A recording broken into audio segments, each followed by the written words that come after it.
આ બાળકીનો જન્મ એક ખોડખાપણ સાથે થયો છે. જ્યારે જન્મી ત્યારથી જ તેના બંને પગના પંજા ત્રાંસા અને અંદરની બાજુએ વળેલા હતા. ભારતમાં જન્મતા દર 1000 બાળકોમાંથી 1 અથવા 2 બાળકને આ પરિસ્થિતિ હોય છે. આ પરિસ્થિતિને CTE અથવા તો ક્લબ ફૂટ કહેવામાં આવે છે.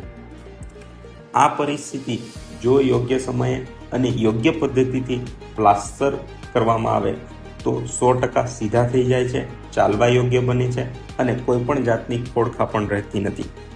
આ બાળકીની પહેલા સારવાર થઈ ચૂકી હતી, પરંતુ તેમાં રિઝલ્ટ નહોતું મળ્યું. એટલે એના માતા પિતા ખૂબ દૂરથી મારી પાસે આશા અને ચિંતા સાથે આવ્યા છે કે શું તેની બાળકીના પગ સીધા થઈ જશે.